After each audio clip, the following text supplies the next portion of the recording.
Edwin Clark, the leader of Pan-Niger-Delta Forum, PANDEF, has called on President Bola Tinubu to remove Abia, Imo, and Ondo states from the Niger-Delta Development Commission, NDDC, through amendment of the 2000 Act establishing the commission. This, he said, was to remove non-Niger-Delta oil-producing states of Abia, Imo, and Ondo from the 9 states that make up the NDDC. He noted that the inclusion of Abia, Imo, and Ondo states into NDDC was a political aberration. The 9 states are Ondo, Edo, Delta, Bayelsa, Rivers, Imo, Abia, Cross River, and Akwa Ibom. However, the Ohaneze Ndigbo, the apex Igbo socio-cultural organization, has slammed Niger-Delta elder statesman Edwin Clark over his call to expel Abia, Imo, and Ondo states from the Niger-Delta Development Commission, NDDC.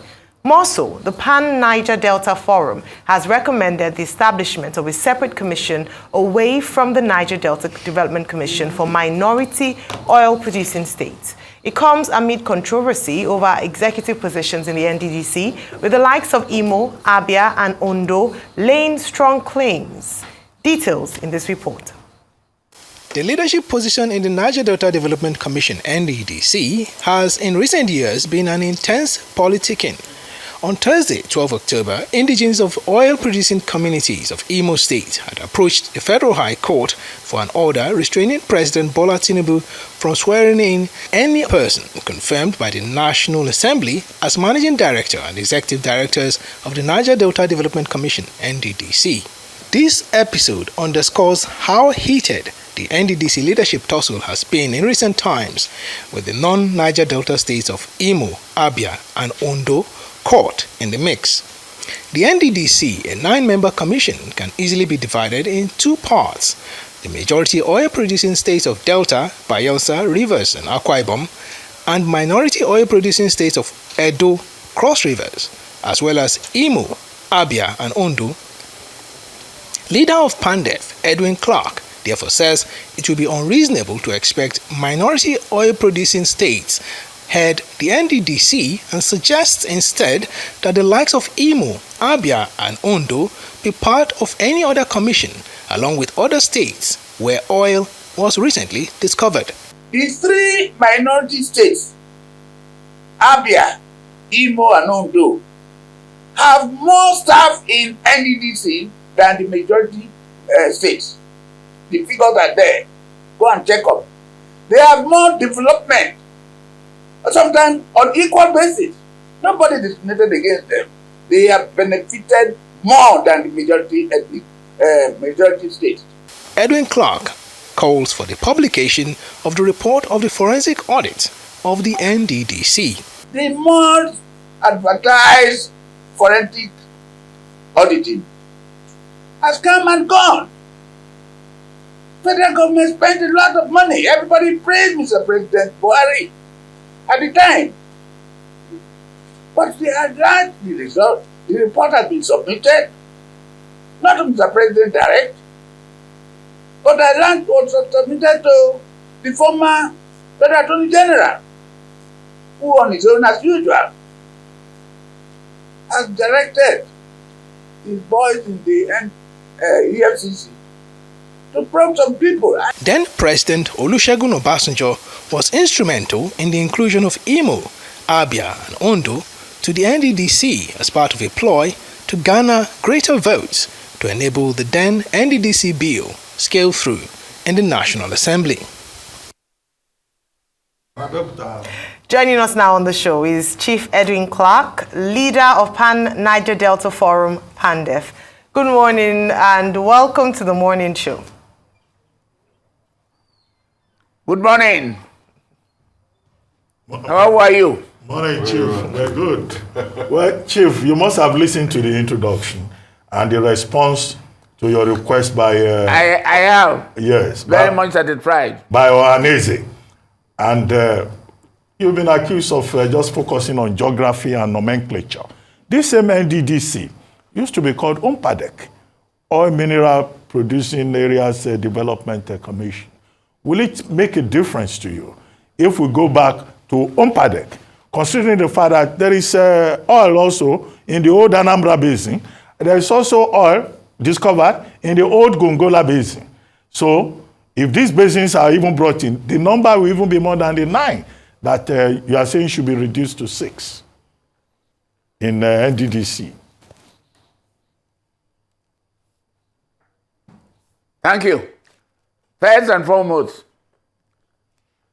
I have to, we had the meeting of Southern and Middle Belt Forum yesterday, attended by prominent personalities. While we were at the meeting, the Supreme Court judgment was released. We listened to it, and we noted it. And we agreed that we should congratulate President Bola Tinubu for being confirmed by the Supreme Court as the President and Commander-in-Chief of the Armed Forces of Nigeria. And we also decided to congratulate his political opponents, Alhaji Atiku Abubakar, Peter Obi, and Alhaji Kwankwaso, Dr. Kwankwaso, for pursuing their case constitutionally, thereby strengthening the democracy in Nigeria.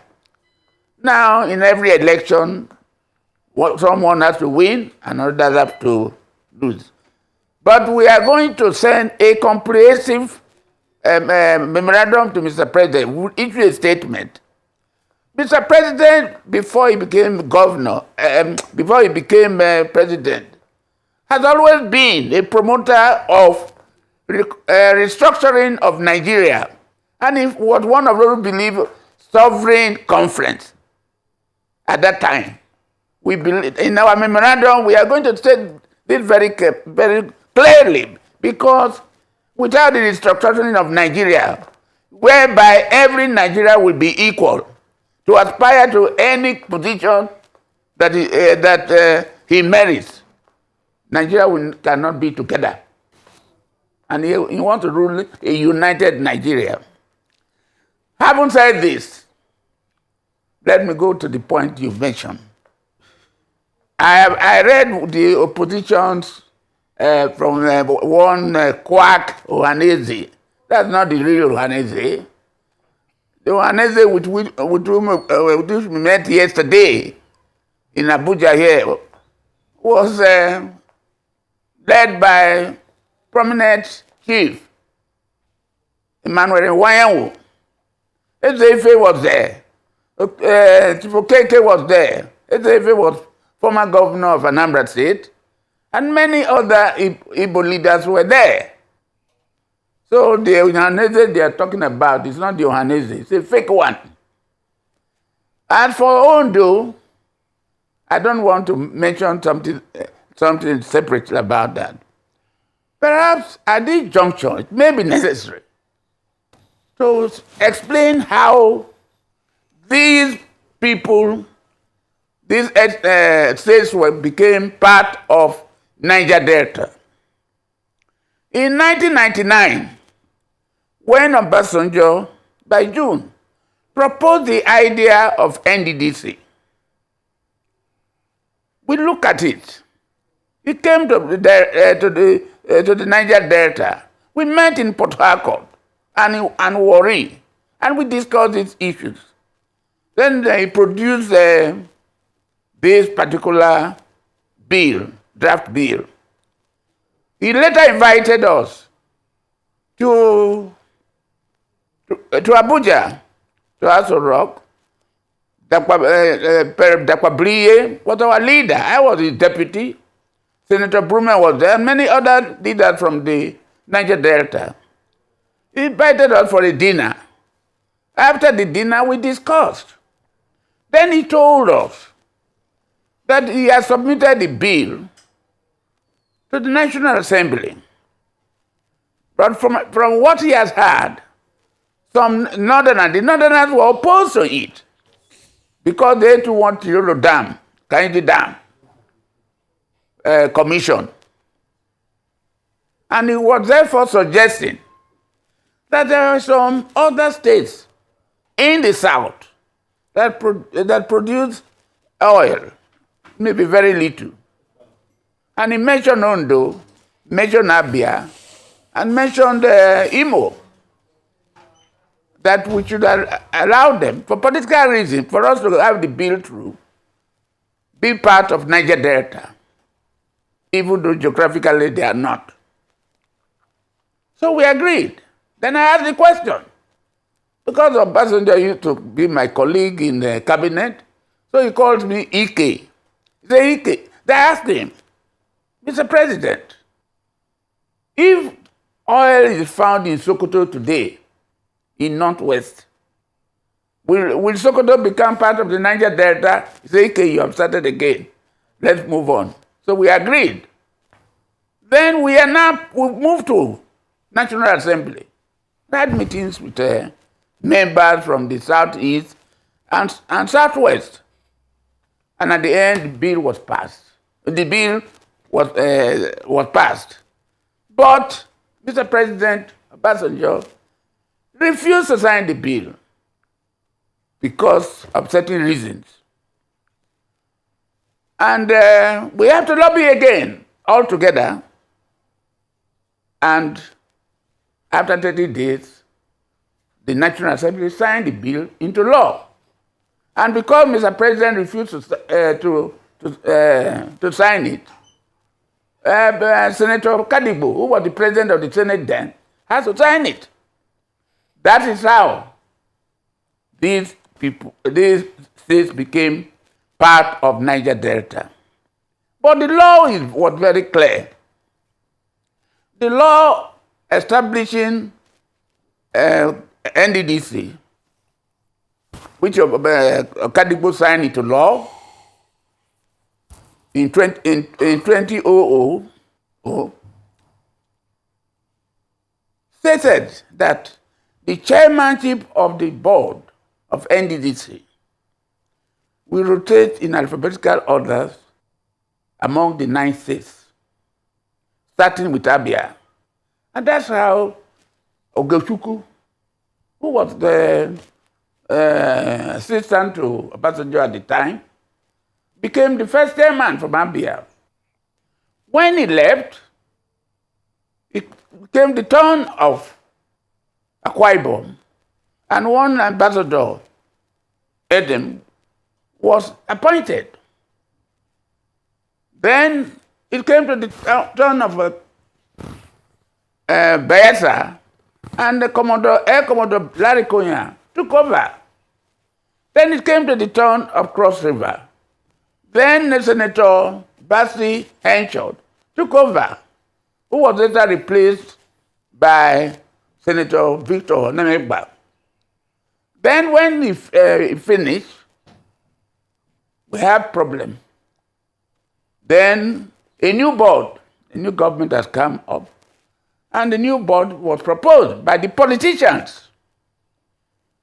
And in doing so, Ochomole, Senator Ochomole, leader of APC, all right, and Edo State, recommended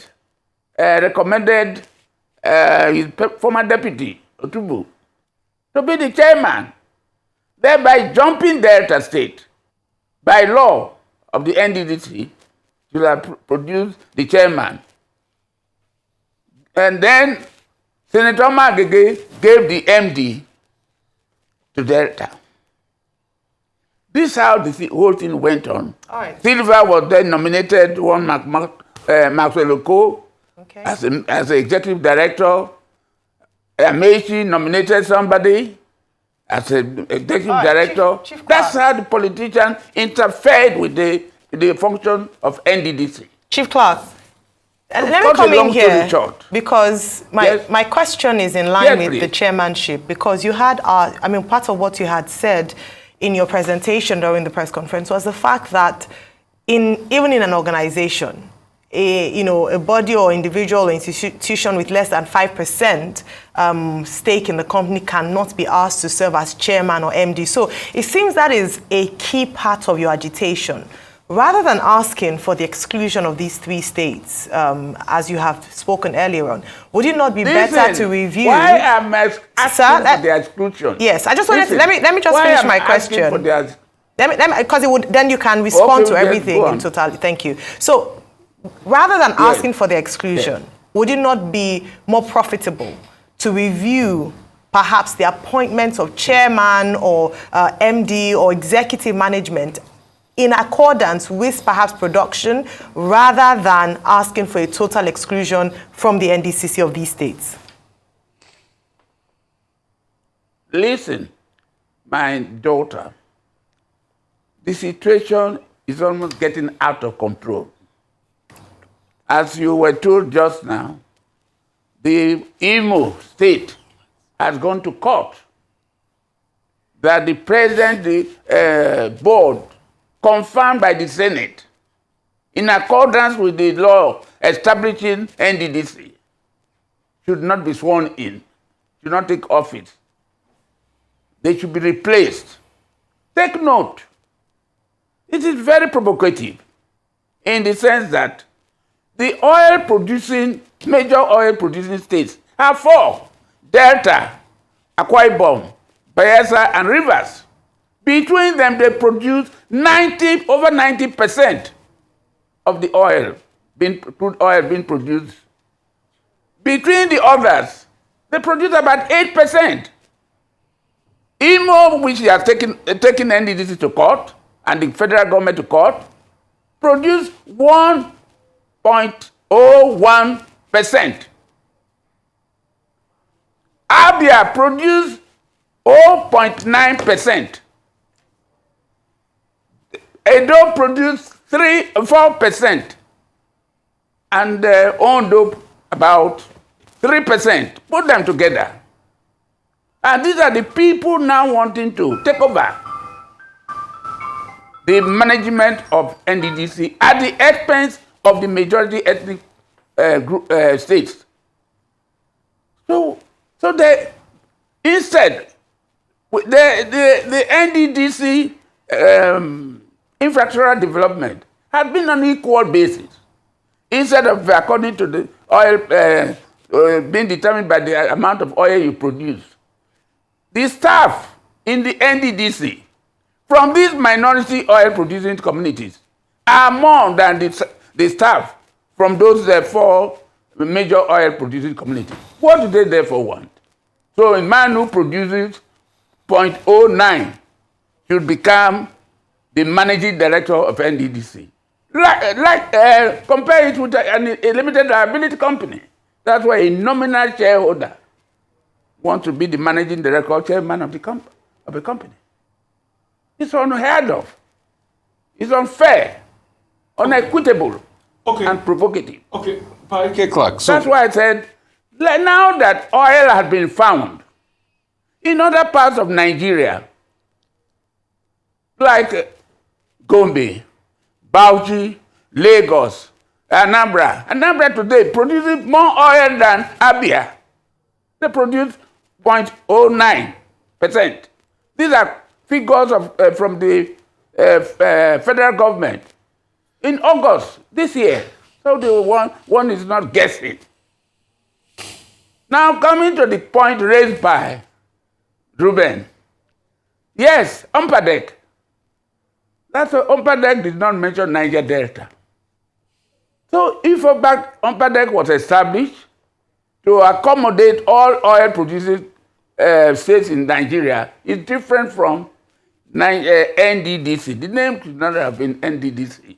Umpadek is more is wider in scope. Okay, Prof. Oh, I said Prof. Okay, sir. Ruben, have I answered your question? Okay. Sir, this is Rufai speaking here, sir. I'm sure Dr. Bat is nodding in affirmation that probably... Rufai, yes? Good to talk to you, sir. So, sir, let's expound on this idea further. The Republican Constitution did talk about a commission for the development of the Niger-Delta. the Republican Constitution in the early 60s did talk about a need for the development of the Niger-Delta. So I want you to talk about that in relation with the NDDC of what it is today. Because if we now say... Yes, thank you very much. They should split it out. Is it that you are saying let's revert to what the Republican Constitution of the early 60s said, that there must be a need for a particular development commission of the Niger-Delta? Because the conversation with Ompadek is different, but it is in there in our constitution in the 60s that the Republican Constitution said in the early 60s that there must be a development commission for the Niger-Delta area. I want you to couch your conversation around that. Now, you are right. I have always admired your contributions. Let me say this to you. In 1963, during the Republican Constitution, before then, 1958, there was the Willis Commission before the London Conference. And it was decided that the problems of the Niger-Delta, those who live in the riverine area, were different from those in the hinterland. They should be treated as a special area. So when the 1963 Constitution was done by Nigerians alone, 1963 Republican Constitution, there was a clause there which stated that the Niger-Delta Basin Authority, with Senator Dwarfer then as secretary and Anthony as chairman, with headquarters in Port Harcourt. It was enshrined in the Constitution for at least 10 years so that no politicians will not tamper with it for the development of the Niger-Delta. That was the provision. The board existed doing research, collecting data and so on. But when Gawan left office and Obasanjo became the head of state, he set up the 50-man Constitutional Drafting Committee. And they recommended. But this particular clause, section of the Constitution, was removed by Obasanjo. And therefore, there was it was not there. So it was not something like the Ompadek. Ompadek came later when Governor Ambusa Lee went to court against the federal government, Shagari's government, that the 50% that was due to oil-producing communities should be given, as cocoa used to derive, as granite pyramids used to derive from the federal government, from the revenue, under Section 402 of the 1963 Constitution. But that was not done. So what we are now saying is that now that oil has been discovered in some other places, they should now form a Southeast Oil Producing Commission, a Northwest Oil Producing Commission, Northeast Oil Producing Community, Southwest, the same thing, and leave for NDDC to perform the duties Willis Commission recommended in 1958. That is my case. But sir, with due respect, except that the Willis Commission was not just about oil. It was about the entire environment in the Niger-Delta and the plight of the people. But I was going to ask you... I agree with you. Yeah, but I was going to ask you, there is what is called 13% derivation, because you were quoting the percentages of production by the various states, 1.something percent, 0.something percent. But 13% derivation is based on the quantum of production, which then means that those other states, they get more than Abia, Imo, and Ondo. Maybe that's why Ohaneze, the quack Ohaneze that you refer to, is saying that you should encourage inclusion, rather than say because they are minority shareholders, they can't get. 30% derivation settles that, doesn't it? Then when there is an organization, or even political parties, and if there is a disagreement is either dissolve itself or it amends the constitution. So what you are referring to is what goes to these states. But NDDC gets over so much money from the federal government in their budget. That's why there is so much corruption. Whoever wants to become the chairman of Senate of NDDC or House of Representatives, they lobby for it because that is a feeding ground for them. What I'm saying is that this 13%, I have taken up this with my governor and other governors. They have converted this money to themselves. Imo State, Abia State, and Ondo State, they receive their own money to develop their area. But what comes to NDDC is spent on equal basis, contrary to the convention that development will be determined by the quantity of oil you produce. Employment of staff will be determined, but they forgot about that. Let's work together. But these people said they are not satisfied. Instead of allowing these people to start prevent the development of of the NDDC, they should go. The law should be amended. Oil has now been found all over the country. Why Niger-Delta? Okay, on that note, we are coastal people. On that note, sir, we would like to thank you very much for joining us on the morning show today.